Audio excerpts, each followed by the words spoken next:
வணக்கம் தமிழக உறவுகளுக்கு என்னென்னு சொன்னால் இங்கே சுவிஸில் வந்து கூடுதலான கிரகம் காசை கட்டுறார்கள். அது குறைப்பதற்கு என்ன செய்யலாம்?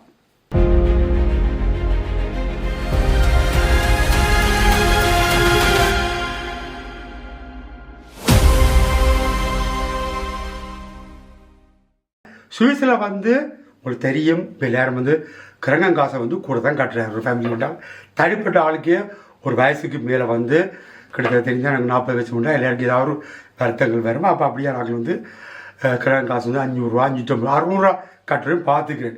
இப்போ நீங்கள் வந்து ஒரு கிரகம் காசில் முக்கியமான சில விடயங்கள் இருக்குது. அதை நான் உங்களுக்கு இப்போ இவர் மூலமாக உங்களுக்கு நான் அதை கொண்டு வரோம். அதோட இன்னொரு விடயம் இருக்குது. பல பேர் வந்து இது தெரியாமல் இருக்கிறீங்க. இந்த கிரகம் காசு கூட வரும் பொழுது பிரீமியர் ஃபெர் பில்லிகும் என்ற இடத்துல வந்து நீங்கள் அன்மெண்டும் பண்ணி நீங்கள் உங்களுக்கான பிரீமியத்துக்கு கட்ட வேண்டிய காசில் குறைச்சி எடுக்கக்கூடிய ஒரு நிலைப்பாடு இருக்குது. அதை பற்றியான விளக்கம் தான் இங்கே தரப்போம். 40 50க்கு மேலே உள்ளவர்கள் கிரகம் காசில் பார்த்துருந்தேன். நான் செய்வதால் கிடைக்கல. வெறும் கிரகம் காசு பார்த்தா 500 550 600 இப்படியாக கிரகத்தை கட்டுறாரு.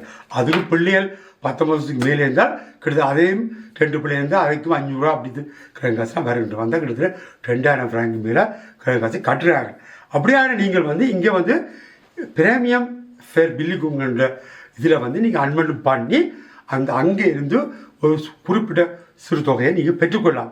அது எங்கே இருக்கிறது, எந்த இடத்துல இருக்குது, எந்தெந்த கண்ட்ரோல் இருக்குது, இப்படியான வழக்கத்தை நான் உங்களுக்கு இங்கே கொண்டு பிரீமியம் ஃபேர் பில்லிங்கும் வந்து எல்லா கண்ட்ரோல் அந்த 26 மாநிலத்திலையும் வந்து பிரீமியம் ஃபேர் பில்லிங்கும் வந்து இருக்குது. ஒவ்வொரு கேண்டோன்லையும் இருக்குது. அது நீங்கள் கூகுளில் பிரீமியம் ஃபேர் பில்லிங்கும்னு சொல்லி உங்களோட கேண்டோட பேரை கொடுத்தாலே அதுக்குரிய வெப்சைட் வரும். நாங்கள் வேணும்னு சொன்னால் உங்களுக்கு அடுத்த இன்னொரு வீடியோவில் வந்து விளக்கமாக அது எல்லா டீட்டெயில்ஸும் நாங்கள் உங்களுக்கு போட்டு விடலாம்.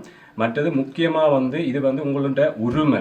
சோசியலுக்கு போகிறேன்னு சொல்லி நீங்கள் நினைக்கக்கூடாது. இந்த பிரீமியம் ஃபேர் பில்லிங்கும் வந்தது இங்கே சுவிஸில் வாழும் எல்லா மக்களுக்கும் உள்ள ஒரு உரிமை. அது உங்களோட ஃபைனான்சியல் சிச்சுவேஷன் வந்து காணா பட்சத்தில் உங்களுக்கு வந்து இந்த உரிமை இருக்குது பிரீமியம் ஃபேர் பில்லிங் காசை வந்து பெற்றுக்கொள்றதுக்கு. அதால் வந்து கண்டிப்பாக நீங்கள் பிரீமியம் ஃபேர் பில்லிங்கிறதுக்கு அன்மெல்டும் பண்ணீங்கன்னு சொன்னால் உங்களுக்கு பிரீமியம் ஃபேர் பில்லிங் கிடைக்குமா இல்லையான்ற ஒரு பதில் வரும்.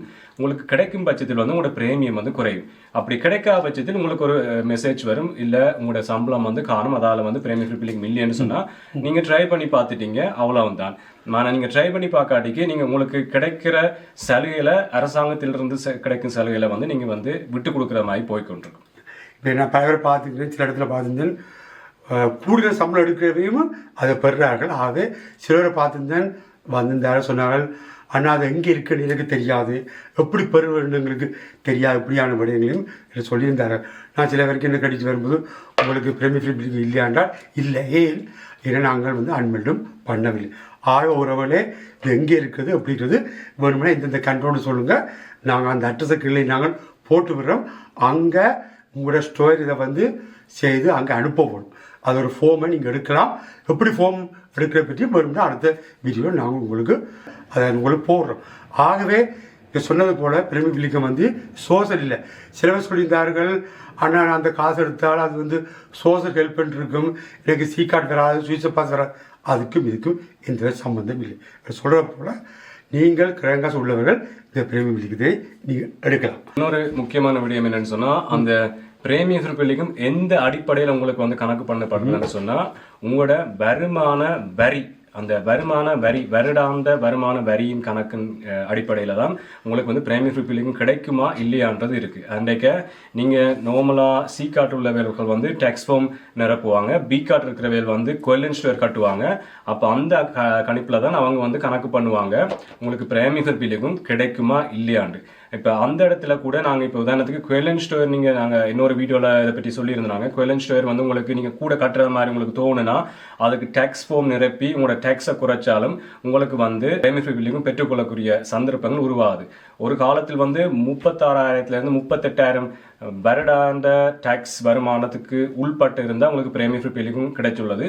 இப்போ வந்து 45,000 ஃப்ராங்க் வருட வருமானம் டேக்ஸ் வருமானத்துக்கு கீழே இருந்தால் உங்களுக்கு பிரீமியம் ஃபேர் பில்லிங் கிடைக்கிற மாதிரி அரசாங்கம் சில மாற்றங்களை கொண்டு வந்திருக்கு. என்னென்னு சொன்னால், நாட்டில் மக்களுக்கு இந்த ஃபைனான்சியல் கிரைஸ் பிரச்சனைகள் இருக்கிறபடியால் அதே வந்து ஒவ்வொரு கேண்டோனும் ஒவ்வொரு மாநிலங்களும் வந்து அன்பாசன் பண்ணியிருக்கணும். அதால் வந்து கண்டிப்பாக உங்களுக்கு டவுட் இருந்தால் உங்களுக்கு வந்து ஒரு விதமான லோஸ்ட்டும் இல்லை, நீங்கள் வந்து ட்ரை பண்ணி பார்க்குறதால உங்களுக்கு பிரீமியம் ஃபேர் பில்லிங் கிடைச்சா உங்களுக்கு தான் நன்மை.